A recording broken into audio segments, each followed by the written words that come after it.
Hello friends, welcome to current affair universe. मैं आपका अपना दोस्त सुरेंद्र पांडे लेकर हाजिर हुआ हूं 7 अगस्त 2020 के करंट अफेयर्स। तो दोस्तों, जैसा कि आप लोगों को पता है, हमारा जो करंट अफेयर शो है ये 2 भागों में डिवाइड होता है।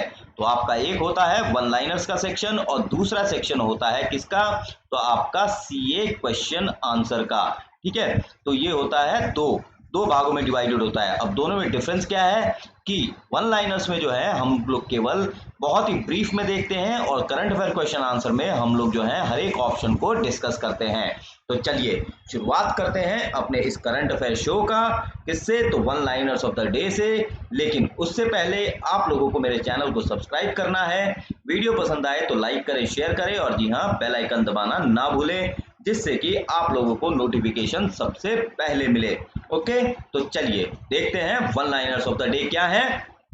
तो ये रहा, क्या है आपका? He has been appointed lieutenant governor of J&K। So lieutenant governor of Jammu and Kashmir के रूप में किन्हें नियुक्त किया गया है? तो आपके मनोज सिन्हा। और ये रहे आपके मनोज सिन्हा, ये जो है भूतपूर्व केंद्रीय मंत्री हैं। क्या है?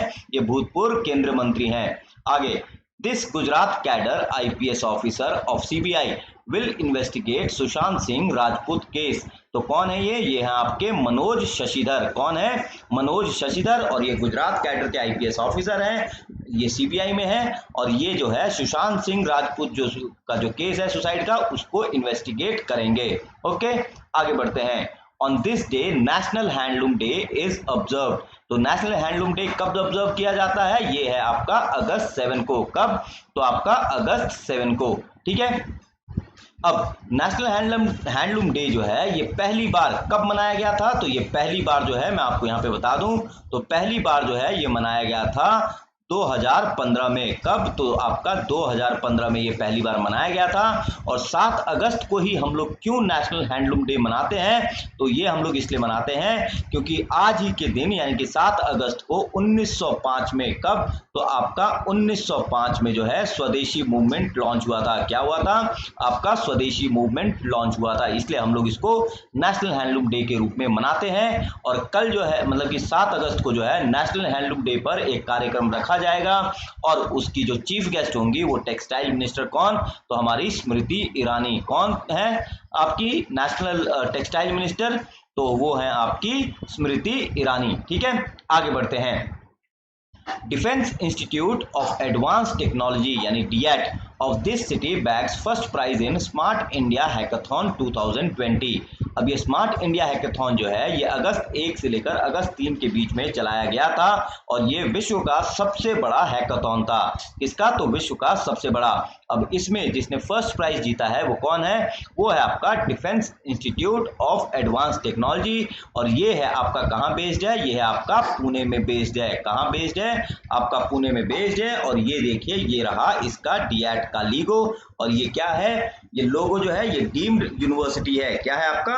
डीम्ड यूनिवर्सिटी है। इसके अलावा जो है दोस्तों और एक इंफॉर्मेशन दे दूं कि जो DIAT है ये आपका DRDO के अंतर्गत आता है। किसके अंतर्गत आता है? आपका DRDO के अंतर्गत आता है। ठीक है, कौन सा? तो DIAT। इसके अलावा जो है अगर DIAT की बात करें तो DIAT की जो स्टूडेंट टीम थी उसका नाम क्या था वो भी आपको पता होना चाहिए। उनका नाम था एज ऑफ अल्ट्रॉन। क्या नाम था? Age of Ultron. और उन्होंने क्या सोल्यूशन दिया? उन्होंने सोल्यूशन दिया दृष्टि, जिसके लिए उनको जो है फर्स्ट प्राइज मिला। किसके लिए? तो दृष्टि सोल्यूशन के लिए। ये एक जो है आपका फेस रिकॉग्निशन AI सोल्यूशन है। AI मतलब आर्टिफिशियल इंटेलिजेंस। और ये जो सोल्यूशन है ये किसके उस पर दिया था? तो मध्य प्रदेश ने जो है ये सवाल दिया था, तो उसके उपलक्ष्य में जो है DIAT के स्टूडेंट्स ने इसका जवाब दृष्टि के रूप में दिया। ठीक है, ये है आपका स्मार्ट इंडिया हैकाथॉन। ओके, आगे बढ़ते हैं। This teleconsultation services got tremendous response in Tamil Nadu. तो आपको बताना है कि उस टेली कंसल्टेशन का सर्विस का नाम जिसको तमिलनाडु के अंदर ट्रेमेंडस रिस्पांस मिला तो वो है आपका ई-संजीवनी। क्या है? ई-संजीवनी। ठीक है, आगे बढ़ते हैं। Kushok Bakula Rimpochee airport based in this city was taken over by CISF। तो आपको बताना है कि कुशोक बकुला रिम्पोची एयरपोर्ट ये है कहाँ, तो ये है आपका लेह में, जो कि आपका लद्दाख यूनियन टेरिटरी का क्या है, कैपिटल है। क्या है आपका कैपिटल है, और ये एक मिलिट्री एयरबेस है। क्या है, मिलिट्री एयरबेस है। ठीक है, आगे बढ़ते हैं। He has been appointed as the CEO of HDFC bank. तो HDFC बैंक के CEO के रूप में किन्हें नियुक्त किया गया है, तो इनको क्या नाम है, इनका शशिधर जगदीशन। क्या नाम है, तो शशिधर जगदीशन। और ये जो है आदित्य पुरी को रिप्लेस करेंगे। किसको, तो आदित्य पुरी को। ठीक है, तो दोस्तों ये था आज का one liners of the day. कैसा लगा आपको ये one liners of the day, हमें कमेंट बॉक्स में बताइएगा। ठीक है, तो चलिए शुरुआत करते हैं। अब बढ़ते हैं किसकी तरफ, अपने करंट अफेयर क्वेश्चन आंसर्स की तरफ। लेकिन उससे पहले दोस्तों, यदि आप लोगों को आज की वीडियो का PDF चाहिए तो हमने डिस्क्रिप्शन में लिंक डाला है, आप वहां से डाउनलोड कर सकते हैं। ठीक है, चलिए अब आज जो है क्या था, तो आज मॉनेटरी पॉलिसी अनाउंसमेंट था। क्या है आपका, मॉनेटरी पॉलिसी अनाउंसमेंट, यानी कि मौद्रिक नीति का जो है आज अनाउंसमेंट था। और इसी के उपलक्ष्य में जो है हम लोग यहाँ पे लगभग 3 क्वेश्चन देखेंगे और काफी डिटेल में देखेंगे, क्योंकि काफी इंपॉर्टेंट जो है यहाँ पे अनाउंसमेंट हुए हैं। ठीक है, तो पहला क्वेश्चन क्या है आपका कि what is the repo rate fixed by the monetary policy committee. तो मौद्रिक नीति समिति MPSC द्वारा रेपो दर क्या रखी गई है, तो आपका करेक्ट ऑप्शन है सी। क्या रखी गई है, सी, यानी कि 4%। तो 4% जो है ये रेपो दर रखा गया है। इसमें जो है कोई चेंज नहीं लाया गया है। क्या नहीं लाया गया है, कोई भी चेंज नहीं लाया गया है। ठीक है, अब बाकी जो रेट्स हैं वो डिस्कस कर लेते हैं। तो 3.35 जो है ये है आपका क्या, तो रिवर्स रेपो रेट। क्या है, रिवर्स रेपो रेट। ठीक है, 4.25 क्या है आपका मार्जिनल स्टैंडिंग फैसिलिटी रेट, यानी कि MSF रेट, और एंड आपका बैंक रेट। ठीक है, और 4.35% क्या है, ये आपका कुछ भी नहीं है। तो 4% क्या है आपका रेपो रेट। अब दोस्तों क्या है, यहाँ पे जब MSF rate, reverse repo rate और रेपो रेट की बात हुई है, तो हमें इसके बारे में जानकारी पता होना चाहिए, क्योंकि ये किसी भी एग्जाम में पूछा जाता है और अक्सर जो है स्टूडेंट्स इस मामले में जो है काफी कंफ्यूज होते हैं। अब एग्जाम चाहे SSC हो, बैंकिंग हो, UPSC हो या स्टेट लेवल का हो, ये जो है मॉनेटरी पॉलिसी टूल ये हर एक एग्जाम में पूछे जाते हैं। और ये जो मॉनेटरी पॉलिसी टूल है, इनको हम क्या कहते हैं, क्वांटिटेटिव टूल्स कहते हैं। क्या कहते हैं इनको, क्वांटिटेटिव टूल्स कहते हैं। और ये जो है इन्फ्लेशन को कंट्रोल करने में मददगार साबित होते हैं। किसको, तो इन्फ्लेशन को कंट्रोल करने में। ठीक है, तो आइए जरा एक एक करके इन रेट्स के बारे में देखें। किन रेट्स के बारे में, तो इन रेट्स के बारे में देखें। तो मैं आपको बताना चाहूंगा सबसे पहले हम देखेंगे किसके बारे में, तो आपका MSF रेट के बारे में। किसके बारे में, MSF रेट के बारे में। तो दोस्तों MSF रेट जो है ये आपका 2011 में आया था पहली बार। कब, तो 2011 में। अब इसमें होता क्या है कि ये केवल किसको, ये स्केड्यूल्ड बैंक्स को जाता है। किसको, तो स्केड्यूल्ड बैंक्स। अब स्केड्यूल्ड बैंक्स कौन है, तो स्केड्यूल्ड बैंक जो है RBI एक्ट 1934। क्या है, तो RBI एक्ट 1934 के अंतर्गत जो भी बैंक सेकेंड शेड्यूल में है, किसके, तो RBI एक्ट 1934 के सेकेंड शेड्यूल में जो भी बैंक है उनको हम लोग स्केड्यूल्ड बैंक बोलते हैं। अब इस MSF रेट के अंतर्गत जो कि 2011 में आया था, क्या है कि जो भी स्केड्यूल्ड बैंक्स हैं वो ही केवल इस RBI से क्या कर सकते हैं, बोरो कर सकते हैं। क्या कर सकते हैं, बोरो कर सकते हैं। और ये बोरो किसके अगेंस्ट में कर सकते हैं, तो आपका गवर्नमेंट सिक्योरिटीज के अगेंस्ट में कर सकते हैं। यानी कि जो बैंक्स है स्केड्यूल्ड बैंक्स, वो RBI के अंदर गवर्नमेंट सिक्योरिटीज रखेंगे और RBI से जो है पैसा उधार लेंगे। ठीक है, तो ये है आपका MSF रेट। मैं थोड़ा मिटा दूं यहां पे,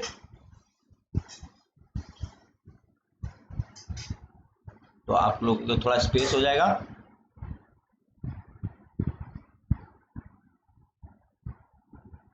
ठीक है, तो अब ये जो है पता है एमएसएफ रेट 2011 में शेड्यूल बैंक्स बोरो करते हैं और क्या, तो गवर्नमेंट सिक्योरिटीज के अगेंस्ट में। और ये जो है आपका रेपो रेट से हमेशा ही क्या होता है, 1% ज्यादा होता है। क्या होता है ये, 1% पहले ज्यादा होता था, लेकिन अब जो है कितना है, 25 बेसिस पॉइंट्स है। कितना, तो 25 बेसिस पॉइंट्स है। और ये अंतर क्यों है, और ये अंतर इसलिए है सॉरी, ठीक है। तो आपका कितना अंतर रहता है रेपो रेट और एमएसएफ रेट के बीच में, तो आपका 25 बेसिस पॉइंट्स। और ये अंतर क्यों है, ये अंतर इसलिए है क्योंकि जो एमएसएफ रेट जो है, जो गवर्नमेंट सिक्योरिटीज ये लोग रखते हैं, जो भी शेड्यूल्ड बैंक्स, वो किसके अंतर्गत रखते हैं, तो आपका एसएलआर के अंतर्गत। किसके अंतर्गत, एसएलआर। एसएलआर मतलब statutory liquidity ratio, statutory liquidity ratio. तो इसके अंतर्गत जो है ये रखा जाता है।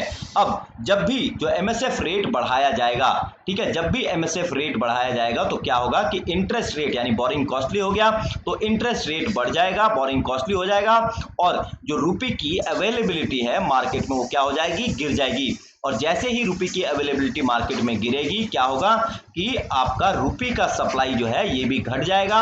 और इससे क्या होगा कि इससे जो डेप्रिसिएशन है रुपये का, किसका, तो डेप्रिसिएशन है किसका, तो आपका रुपये का, वो भी क्या होगा, उस पर क्या होगा, चेक लगेगा।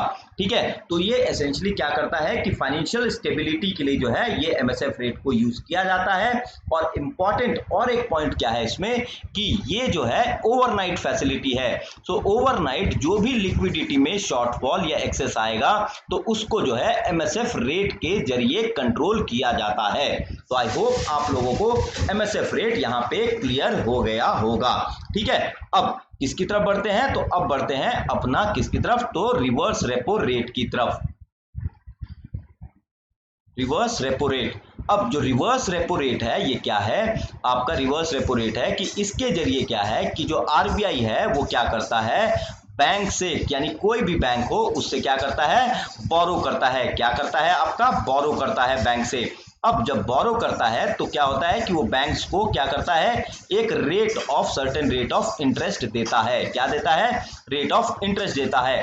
अब ये जो रिवर्स रेपो रेट है ये क्या करता है, ये आपका चूंकि अब बोरो कर रहा है तो क्या हो रहा है कि वो बैंकों को रुपये दे रहा है ना किसी रेट ऑफ इंटरेस्ट पे, तो क्या कर रहा है, ये आपका क्या करता है, लिक्विडिटी को क्या कर रहा है, इंजेक्ट कर रहा है सिस्टम में। क्या कर रहा है, लिक्विडिटी को इंजेक्ट कर रहा है। ठीक है,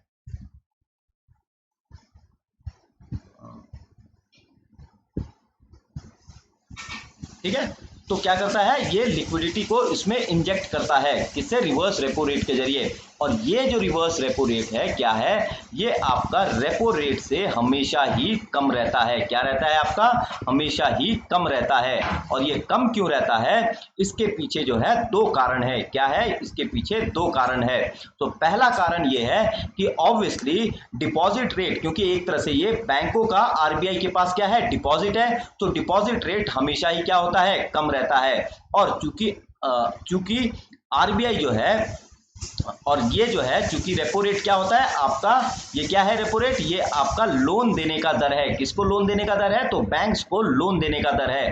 अब लोन जो है कभी भी डिपॉजिट रेट से कम नहीं हो सकता, इसलिए रेपो रेट जो है आपका रिवर्स रेपो रेट से क्या होता है, हमेशा ज्यादा ही होता है। समझ गया कि रिवर्स रेपो रेट क्या होता है, क्योंकि ये जो बैंक्स है आरबीआई के पास डिपॉजिट रख रहे हैं तो डिपॉजिट रेट हमेशा ही कम रहता है। दूसरा ये कि रेपो रेट क्या होता है, एक लोन देने का दर है, किसको, बैंक्स को, तो इसलिए लोन कभी भी डिपॉजिट रेट से कम नहीं हो सकते, इसलिए रेपो रेट हमेशा ज्यादा होते हैं।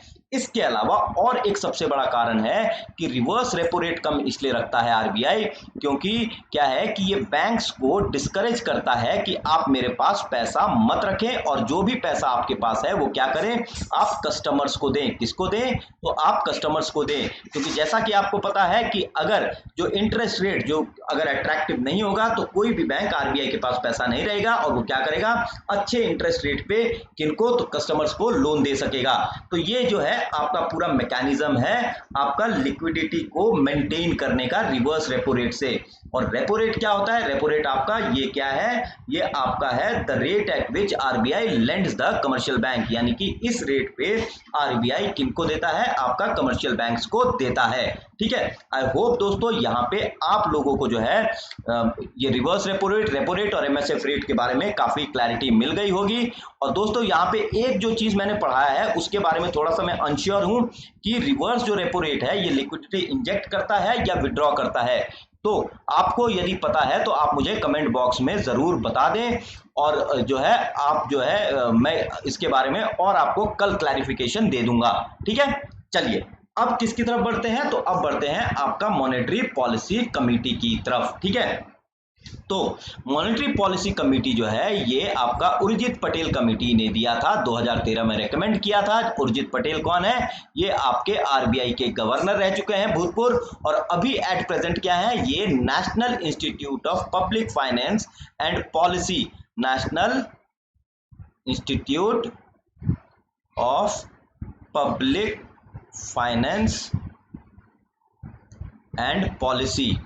ठीक है, सो NIPFP जो कि न्यू दिल्ली में बेस्ड है उसके अभी ये चेयरमैन है। कौन? तो आपके उर्जित पटेल। ठीक है, अब इनके रिकमेंडेशन पे 27 जून 2016 को मॉनेटरी पॉलिसी कमेटी जो है उसका गठन किया गया था, जिसमें कुल मिला के MPC में जो है कुल कितने मेंबर होते हैं? कुल मिला के 6 मेंबर होते हैं। तो 3 जो होते हैं आरबीआई के और 3 आपके होते हैं गवर्नमेंट अपॉइंटेड। ठीक है, गवर्नमेंट नॉमिनेटेड, ये 3, और ये सारे के सारे मेंबर्स 4 साल के लिए नियुक्त होते हैं। कितने साल के लिए? 4 साल के लिए नियुक्त होते हैं, और इनको दोबारा से रीअपॉइंट किया जा सकता है। इसके अलावा जो MPSC जो है ये आपका साल में यानी कि 1 साल में जो है 4 बार बैठक करता है। 4 बार बैठक करता है मॉनेटरी पॉलिसी कमेटी, और जब भी बैठक करेगा उसका जो है पब्लिक को क्या करेगा? अवगत भी कराएगा। ठीक है, अब इसके अंदर पॉलिसी टारगेट क्या है? इसका पॉलिसी टारगेट है कि 31 मार्च 2021 तक 4% एनुअल इन्फ्लेशन जो है इसको मेंटेन करना है, और इसमें प्लस माइनस 2% यानी मैक्सिमम 6% तक पहुंच सकता है और मिनिमम 2% तक। तो ये जो है किसको मेंटेन करना है? इसको MPC को। और इसी इन्फ्लेशन को टारगेट करने की पॉलिसी को हम लोग क्या बोलते हैं? Inflation targeting. क्या बोलते हैं? Inflation targeting. और ऐसा जो है मॉनेटरी पॉलिसी के जो भी जनक हैं वो कहते हैं कि मॉनेटरी पॉलिसी अगर इन्फ्लेशन को टारगेट करे तो ग्रोथ ऑटोमेटिकली जो है कंट्रोल होगा।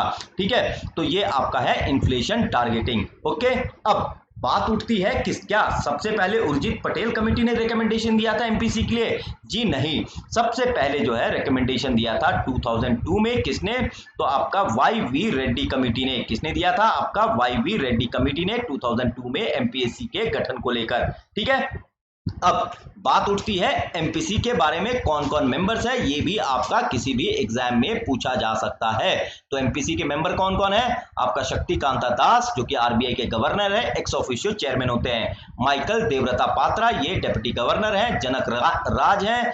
फिर आपके प्रोफेसर चेतन घाटे ये इंडियन स्टैटिस्टिकल इंस्टीट्यूट के प्रोफेसर हैं। प्रोफेसर पामी दुआ ये जो है दिल्ली स्कूल ऑफ इकोनॉमिक्स के डायरेक्टर हैं। और डॉक्टर रविंद्र एस ढोलकिया ये IIM अहमदाबाद के भूतपूर्व जो है डीन है और प्रोफेसर हैं। ठीक है, तो ये आपके करंट मेंबर्स हैं। ओके, चलिए अब बढ़ते हैं अपने अगले क्वेश्चन की ओर। हमारा अगला क्वेश्चन है कि who will head the RBI committee on setting parameters for loan restructuring. So ऋण पुनर्गठन के लिए मापदंड स्थापित करने के लिए रिजर्व बैंक द्वारा गठित समिति के अध्यक्ष कौन होंगे? तो ये होंगे आपके करेक्ट ऑप्शन सी, केवी कामत। तो कौन? केवी कामत जो कि भूतपूर्व ब्रिक्स बैंक के चेयरमैन भी थे और आपका ICICI बैंक के भी चेयरमैन थे। कौन? तो आपके केवी कामत। और इनको जो है अब RBI committee on setting parameters for loan restructuring का जो है अध्यक्ष बनाया गया है। और आज ही इसके बारे में मॉनेटरी पॉलिसी कमेटी ने अनाउंसमेंट किया।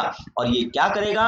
ये वन टाइम रीस्ट्रक्चरिंग जो है प्रपोज करेगा। जो भी कंपनी जो है जिनका कि कोविड-19 के चलते क्या हो गया है, जो भी स्ट्रेस में आ गए हैं या जिनका जो है NPA हो गया है, तो उनके लिए जो है वन टाइम रीस्ट्रक्चरिंग का जो प्लान है वो लेकर आएगा ये कमेटी। कौन सा? तो केवी कामत कमेटी। ठीक है, आगे बढ़ते हैं। तीसरा क्वेश्चन है, RBI in its monetary policy announcement tweet priority sector lending norms to include which sector.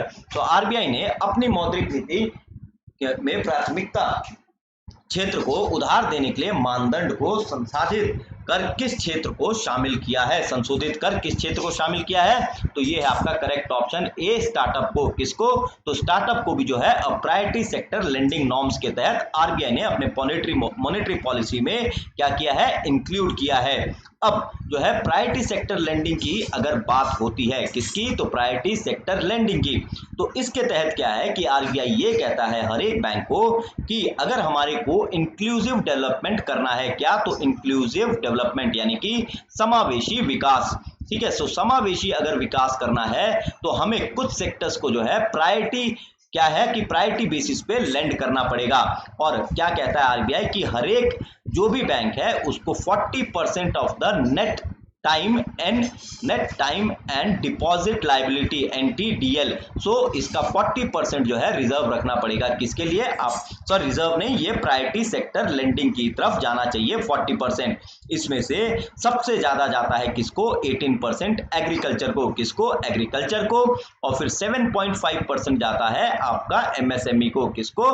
तो आपका MSME मतलब micro small and medium enterprises. तो ये है आपका प्रायोरिटी सेक्टर लेंडिंग। और ये जो है आखिरी बार जो है प्रायोरिटी सेक्टर लेंडिंग को जो ट्वीट किया गया था वो कब? तो आपका 2015 में प्रायोरिटी सेक्टर लेंडिंग को जो है संशोधित किया गया था। और इसको संशोधित करके जो है रिन्यूएबल एनर्जी को जो है इसमें इंक्लूड किया गया था। किसको? तो आपका रिन्यूएबल एनर्जी यानी कि नवीकरणीय ऊर्जा को भी इसमें इंक्लूड किया गया था। ठीक है, अब प्रायोरिटी सेक्टर लेंडिंग हमने देख लिया, तो अब हमें पता होना चाहिए कि इसमें कौन कौन से सेक्टर जो है वो इंक्लूडेड हैं। तो अब सेक्टर जो इंक्लूडेड है मैं आपको यहाँ पे बताना चाहूंगा। ये जो है मैंने यहाँ पे दिया है कि क्या क्या ट्वीट किया है। तो सेक्टर जो इंक्लूडेड है वो आपको मैं बता देता हूं। आपका सबसे पहले बता दूं कि क्या है, यहाँ लिख देता हूं मैं, टोटल 8 सेक्टर हैं। ठीक है, तो पहला है आपका एग्रीकल्चर, दूसरा है आपका MSME, ठीक है, तीसरा है आपका एजुकेशन, चौथा है आपका एक्सपोर्ट क्रेडिट, फिर पांचवा क्या है? पांचवा है आपका हाउसिंग, छठवां है आपका सोशल इंफ्रास्ट्रक्चर, सातवां है आपका रिन्यूएबल, क्या है? रिन्यूएबल, और आठवां है आपका अदर्स। सो अदर्स में जो है कौन आते हैं? ये आपके small and marginal farmers and weaker section जो है ये अदर्स में आते हैं। ठीक है, तो अब जो आरबीआई ने आज जो प्रायोरिटी सेक्टर लेंडिंग नॉर्म्स में जो संशोधन किया है उसमें क्या है कि सबसे पहले स्टार्टअप्स को भी लोन दिया जाए, प्लस रिन्यूएबल एनर्जी जो है जो कि इंक्लूडेड है उसमें ये कहा है कि बोरिंग लिमिट्स को जो है बढ़ा दिया जाए। तो क्या? तो बोरिंग लिमिट्स को बढ़ा दिया जाए। तो इसमें जो है आपका बोरिंग लिमिट्स में क्या है कि एक कंपनी जो रिन्यूएबल एनर्जी सेक्टर में है वो 15 करोड़ तक जो है फंड ले सकती है या लोन दिया जा सकता है, और इंडिविजुअल बेसिस पे जो है 10 लाख रुपए जो है लोन दिया जा सकता है। ठीक है, ये है आपका रिन्यूएबल सेक्टर। इसके अलावा जो है एक इंसेंटिव फ्रेमवर्क बैंकों के लिए आरबीआई ने जो है लॉन्च करने की बात की है। क्या चीज? एक इंसेंटिव फ्रेमवर्क फॉर बैंक्स को लॉन्च करने की बात की है, जिससे कि आपका रीजनल डिस्पैरिटी यानी कि आपका जो क्षेत्रीय असमानता है वो खत्म हो सके। क्या? तो आपका क्षेत्रीय असमानता खत्म हो सके। और ये सारे के सारे जो रिवाइज गाइडलाइंस है ये क्या करेंगे? ये सस्टेनेबल डेवलपमेंट गोल को अचीव करेंगे। क्या करेंगे? सस्टेनेबल डेवलपमेंट गोल को अचीव करेंगे, जो हमको कि 2030 तक कुछ यूएन ने गोल सेट किए हैं। कितने? 17 गोल सेट किए हैं यूएन ने। ठीक है, 2016 में, उसे हमें 2030 तक अचीव करना है। ठीक है, चलिए अब बढ़ते हैं अगले क्वेश्चन की तरफ। हमारा चौथा क्वेश्चन है, for which state a medicine when was flagged of for flood victims. तो किस राज्य के बाढ़ से पीड़ित लोगों के लिए एक मेडिसिन वैन को आज रवाना किया गया? तो करेक्ट ऑप्शन है आपका बी। क्या है? करेक्ट ऑप्शन बी है। ए आपका करेक्ट ऑप्शन है। Sorry I am extremely sorry, A आपका करेक्ट ऑप्शन है। बिहार के लिए मेडिसिन वैन जो है इसको जो है आज रवाना किया गया, और इसको हरी झंडी दिखाई यूनियन ट्राइबल मिनिस्टर। किसने? तो आपका यूनियन ट्राइबल मिनिस्टर। इनका नाम क्या है? यूनियन ट्राइबल मिनिस्टर का आपका अर्जुन मुंडा। ठीक है, ये आपको याद रखना है, इन्होंने हरी झंडी दिखाई। ओके, आगे बढ़ते हैं। हमारा 5वां क्वेश्चन है कि the first Kisan rail will run between which two cities. तो पहली किसान रेल किन दो शहरों के बीच चलेगी? तो पहली किसान रेल जो है आपका देवलाली जो कि महाराष्ट्र में है टू दानापुर जो कि आपका बिहार में है, तो इन दोनों के बीच में दौड़ेगी। सो करेक्ट ऑप्शन है आपका डी। तो ये जो आपका किसान रेल है इसको लेकर जो है यूनियन बजट इस साल के यानी कि यूनियन बजट 2020-21 में जो है निर्मला सीतारमन जो कि भारत की वित्त मंत्री है, उन्होंने इसके संबंध में अनाउंसमेंट किया था। और ये किसान रेल क्या करेगा, ये जो है फ्रूट्स और वेजिटेबल्स को जो है क्या करेगा, ट्रेनों से फ्रूट्स एंड वेजिटेबल्स, ठीक है, इनको ट्रेनों से अलग अलग देशों में जो है पहुंचाएगा। और क्या होगा कि इस कमोडिटी के बीच में जो भी सप्लाई डिमांड गैप होगा उसको पूरा किया जाएगा। और ये फ्रूट्स एंड वेजिटेबल्स क्या हैं, ये आपके पेरिशेबल्स हैं। तो आपको ये भी याद रखना है क्योंकि पेरिशेबल्स भी पूछा जा सकता है, तो आप लोग कंफ्यूज मत होइएगा। ठीक है, आपका किसान रेल। ओके, आगे बढ़ते हैं। हमारा 6वां क्वेश्चन है कि where will be the block development fund set up on the lines of constituency development fund. तो निर्वाचन क्षेत्र विकास निधि की तर्ज पर खंड विकास कोष कहां स्थापित किया जाएगा? तो आपका ब्लॉक डेवलपमेंट फंड जो है ये आपका correct option B Jammu and Kashmir में जो है इसकी जो है स्थापित किया जाएगा जम्मू एंड कश्मीर में। और ब्लॉक डेवलपमेंट फंड के अंतर्गत हर एक ब्लॉक के चेयरपर्सन को 25 लाख रुपए जो है दिया जाएगा। कितना? तो आपका 25 लाख रुपए जो है दिया जाएगा। और ये जो कंस्टिट्यूएंसी डेवलपमेंट फंड है ये क्या है आपका MPLAD यानी कि member of parliament local area development programme. और ये जो है आपका 23 दिसंबर 1993 को लॉन्च हुआ था। कब? 23 दिसंबर 1993 को लॉन्च हुआ था। और इसमें जो है हर एक MP को 5 करोड़ रुपए दिया जाता है अपने क्षेत्र को, निर्वाचन क्षेत्र को डेवलप करने के लिए। और ये जो MPLAD है पहले जो है आपका ग्रामीण मंत्रालय यानी कि रूरल डेवलपमेंट जो है मिनिस्ट्री के अंतर्गत आता था, ग्रामीण मंत्रालय के अंतर्गत आता था। लेकिन अब जो है क्या है, ये आपका मॉस्पी के अंतर्गत आता है। मॉस्पी मतलब आपका सांख्यिकी मंत्रालय यानी कि ministry of statistics and programme implementation. तो अब जो है ये सांख्यिकी मंत्रालय के अंतर्गत आता है। ठीक है दोस्तों, चलिए अब आगे बढ़ते हैं। आई होप दोस्तों मैं जो भी यहाँ बता रहा हूँ मैं ज्यादा तेज नहीं चल रहा हूँ, आप लोगों को काफी क्लियर हो रहा होगा। ओके, चलिए 7वां क्वेश्चन है which two river will be studied for impact of drug resistant bacteria under Indo UK project. तो भारतीय यूनाइटेड किंगडम प्रोजेक्ट के तहत आपका ड्रग प्रतिरोधी बैक्टीरिया के प्रभाव का अध्ययन किन दो नदियों के संदर्भ में किया जाएगा? तो आपको उन दो नदियों का नाम बताना है जहां पे जो है ड्रग प्रतिरोधी बैक्टीरिया के इम्पैक्ट का स्टडी किया जाएगा भारतीय यूनाइटेड किंगडम प्रोजेक्ट के अंतर्गत। तो इंडो यूके प्रोजेक्ट के अंदर आपका करेक्ट ऑप्शन क्या है? तो ये है आपका करेक्ट ऑप्शन सी यानी कि Musi and Adyar. Correct option क्या है? करेक्ट ऑप्शन है सी मूसी एंड अदयार। और मूसी की अगर बात करें तो मूसी नदी यहां पे देख लेते हैं। सो आपका मूसी नदी जो है कहां है? ये है आपका हैदराबाद। ये हैदराबाद जो है ये मूसी नदी पे ही बसा है। और जो है मूसी नदी जो है किसकी ट्रिब्यूटरी है? आपकी कृष्णा नदी की। इसकी तो आपकी कृष्णा नदी की जो है ये एक सहायक नदी है मूसी। और मूसी जो है मूसी पे हैदराबाद बसा हुआ है। और मूसी जो है one of the most polluted reverse है, तो इसको जो है पहले स्टडी करेगा। ठीक है, और दूसरा जो है आपका चेन्नई, यहाँ पे आपकी है अदयार नदी। क्या है? तो अदयार नदी। और ये जो है आपका चिदम्बरम लेक से निकलती है। और ये कावेरी नदी की जो है सहायक नदी नहीं है। क्या है? नहीं है। ये चिदम्बरम लेक से निकलती है, 42.5 किलोमीटर का ये डिस्टेंस ट्रैवल करती है। और फिर जो है बे ऑफ बंगाल में जो है ये अदयार एस्चुरी बनाती है। क्या? तो अदयार एस्चुरी बनाती है और बे ऑफ बंगाल में जाकर मिल जाती है। ठीक है, तो ये है आपकी अदयार नदी। अब इन दोनों नदी को जो है इंडो यूके प्रोजेक्ट के अंतर्गत जो है स्टडी किया जाएगा और ये देखा जाएगा कि कैसे जो है नदियों में जो है मैन्युफैक्चरर्स द्वारा एंटीबायोटिक्स को जो है रिलीज किया जाता है और ये जो एंटीबायोटिक्स है कैसे ड्रग रेजिस्टेंट इन्फेक्शंस को पैदा कर रहे हैं। तो क्या एंटीबायोटिक्स जो है कैसे रिलीज हो रहा है मैन्युफैक्चरर्स द्वारा और कैसे जो है ये ड्रग रेजिस्टेंट इन्फेक्शंस को पैदा कर रहे हैं। ठीक है, तो ये आपका क्या रहेगा, स्टडी का फोकस रहेगा।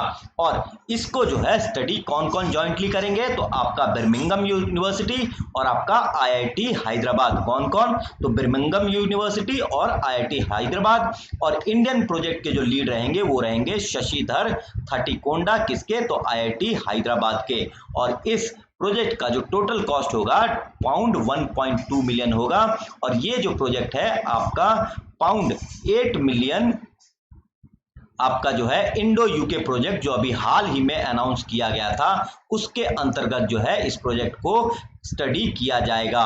और ये पाउंड 8 मिलियन का जो प्रोजेक्ट है, जैसा हमने देखा था कि पाउंड 4 मिलियन जो है कौन, भारत कंट्रीब्यूट करेगा और पाउंड 4 मिलियन जो है कौन करेगा, यूके कंट्रीब्यूट करेगा। और जो है 5 सब्जेक्ट्स पे जो है स्टडी करेगा, किस पे, 5 सब्जेक्ट्स पे, यानी कि टोटल 5 प्रोजेक्ट्स जो है इस pound 8 million Indo UK project के अंतर्गत जो है किया जाएगा। ठीक है, तो दोस्तों ये था इस क्वेश्चन के बारे में, इतनी जानकारी काफी है। और अब बढ़ते हैं अगले क्वेश्चन की तरफ। ठीक है, हमारा अगला क्वेश्चन है कि which constitutional amendment act will be studied by 5 जज constitution bench of supreme court. So supreme court के 5 जज संविधान पीठ द्वारा किस संवैधानिक संशोधन अधिनियम का अध्ययन किया जाएगा। तो आपको बताना है उस कॉन्स्टिट्यूशनल अमेंडमेंट एक्ट के बारे में जो कि 5 जज constitution bench of supreme court study करेगी।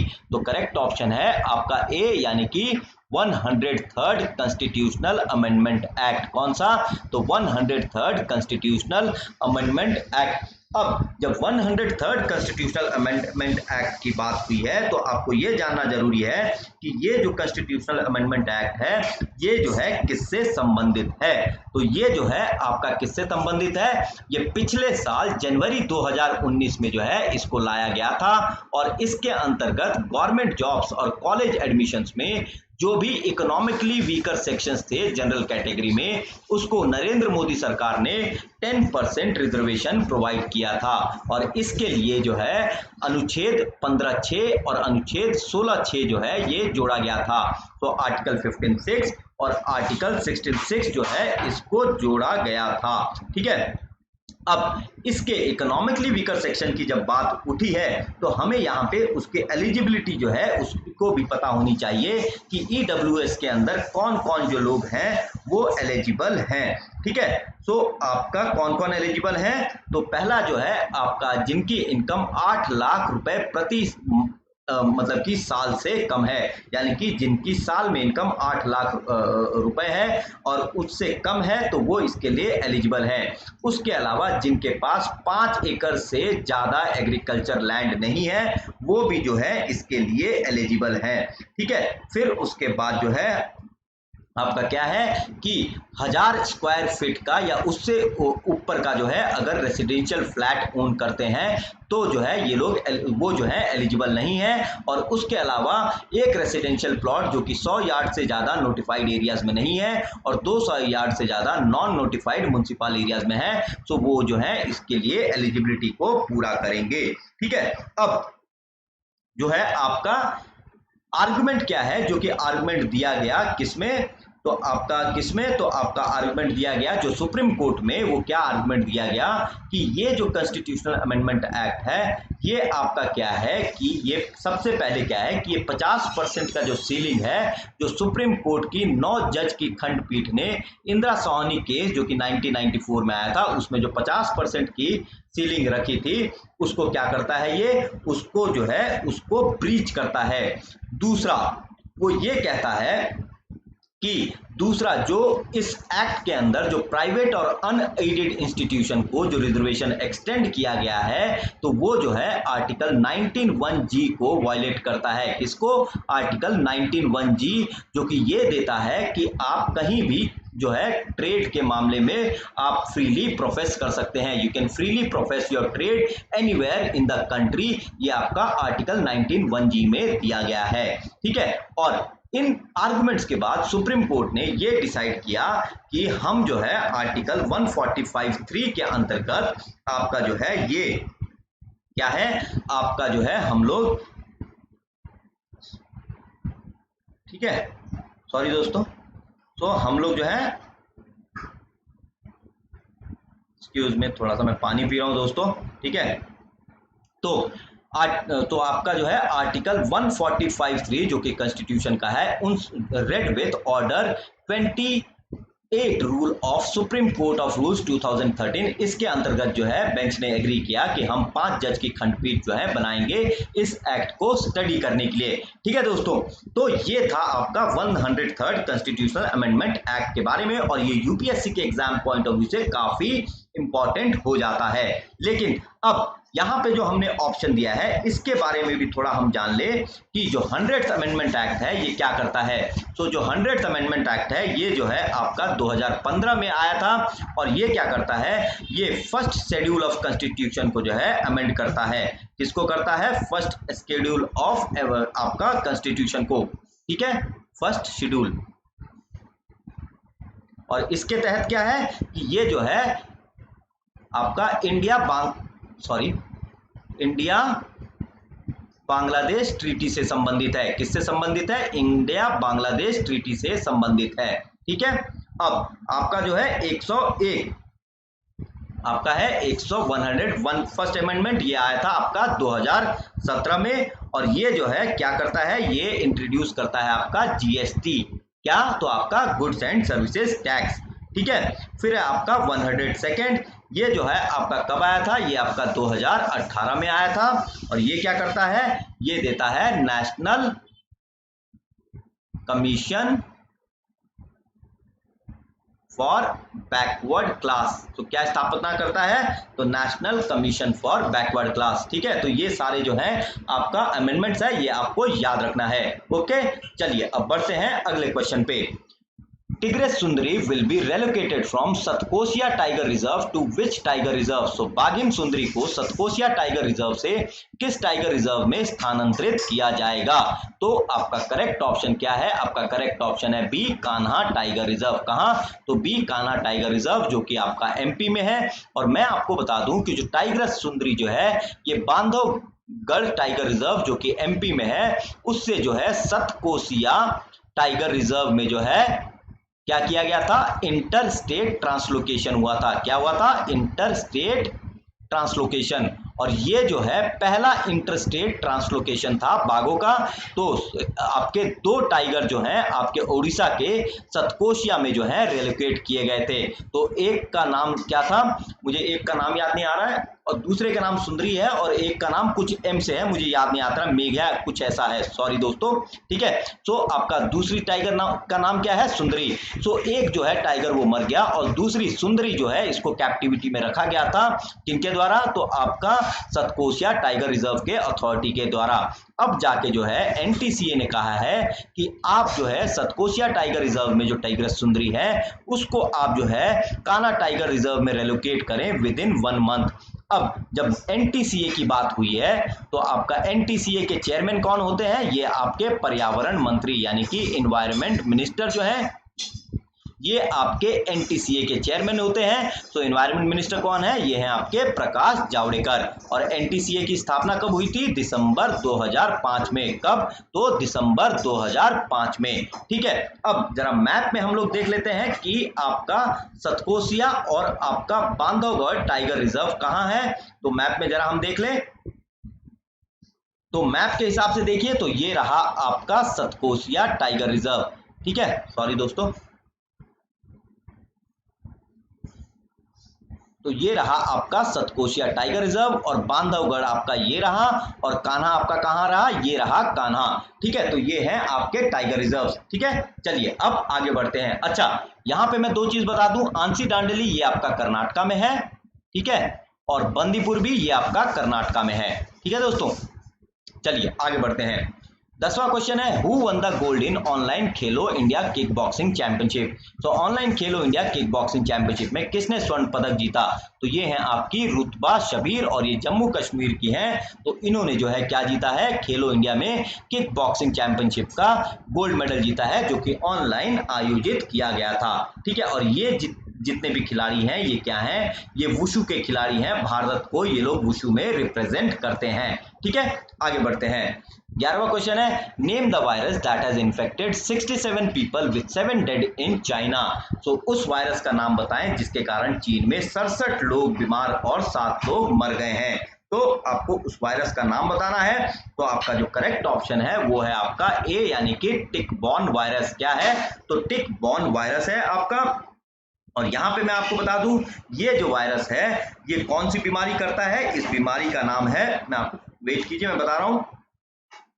तो इस बीमारी का नाम है आपका, मैं लिख देता हूं, severe fever thrombocytopenia. Thrombocytopenia syndrome. तो क्या नाम है इसका? SFTS। ठीक है, शॉर्ट में क्या है? SFTS, यानी कि severe fever with thrombocytopenia syndrome. इसमें होता क्या है? जुकाम और खांसी होता है, और ये जो है बुनिया वायरस को बिलोंग करता है। किसको? तो आपका बुनिया वायरस। किसको? तो बुनिया वायरस। ठीक है, जिससे कि आपका हांता वायरस भी बिलोंग करता है। तो बुनिया वायरस फैमिली से कौन कौन है? आपका हांता वायरस और टिक-बॉर्न वायरस। और हांता वायरस भी कहाँ आया था? ये आपका चाइना में ही आया था। टिक-बॉर्न वायरस भी चाइना में ही आया था। और G4 वायरस ये आपका स्वाइन फ्लू, ये भी आपका चाइना में ही आया था। तो ये सारे वायरस कहाँ? चाइना में ही हुए हैं, और चाइना ही इन वायरसेस का जनक है। कोरोना वायरस भी चाइना से ही आया और पूरे विश्व में जो है एक पैंडेमिक के रूप में फैल गया, और आज एक बहुत बड़ी जो है विश्व के लिए चैलेंज बन गया है। ठीक है, तो दोस्तों ये था आज का हमारा करंट अफेयर शो। आप लोगों को हमारा करंट अफेयर शो कैसा लगा हमें कमेंट बॉक्स में जरूर बताएं। और इसके अलावा जो है आप लोगों को यदि हमारा वीडियो पसंद आया तो जी हाँ, लाइक और शेयर करें, और सब्सक्राइब करना हमारे चैनल को ना भूलें। हमारा वीडियो देखने के लिए आप लोगों को बहुत बहुत धन्यवाद। अलविदा।